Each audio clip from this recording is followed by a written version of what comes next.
Welcome to Daily Planet. Now, as you can probably tell, there is a lot going on today. That is right. This is Lucas Wilson, and he is going to bust out of this thing with a bit of luck and skill in mere seconds. Yeah, are you good to hang out in this jacket for like 30 minutes until we can make that happen? Sure. I'm not sure if he has a choice. But he does have a choice. That's the beauty of it. So while we try to make Lucas comfortable, you are off to Idaho. That's right. So you can drop bird heads in a lake.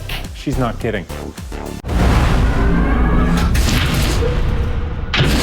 We are celebrating the release of the 2017 Guinness World Records book, and packed inside of this baby, there are 4,000 brand new records. And joining us today, we are very fortunate. We have Lucas Wilson here, illusionist and mastermind of getting out of straitjackets. Is that right? That is correct. Okay, so you hold 4 Guinness World Records. That's correct. 4 official records for escaping from straitjackets upside down in chains, most in 1 hour, and fastest underwater. Okay, so talk to me about this underwater one, because this is your latest record, right? Yeah. Okay, so how does one get out of a straitjacket underwater, first of all? It's a lot of practice. I had to get into a pool, every single day and attempt to get out of it. Just practice non-stop. Wow, okay, and how do you actually feel when you're underwater? I mean, I would be a nervous wreck, right? I mean, I'm a good swimmer, I can dive, but I've never been trapped like that before. And that was the thing for me, is I had a terrible fear ever since I was a little kid of water,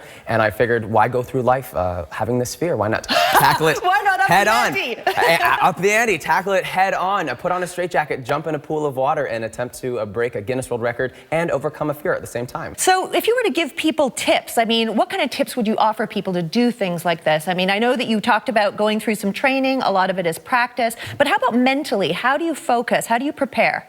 You just have to calm yourself, do a little bit of stretching ahead of time and really focus in on what you're doing. Don't just go all over the place and try to do everything at once. You have to take it step by step. There's steps to do it, there's a little bit of a knack, and if you concentrate, you can get out of a straitjacket. Sometimes people's greatest fears lead to their greatest victories, right? Well, thank you so very much, Lucas, for joining us today. Thanks for having me. I will call you next time I'm in a bind. Thank you.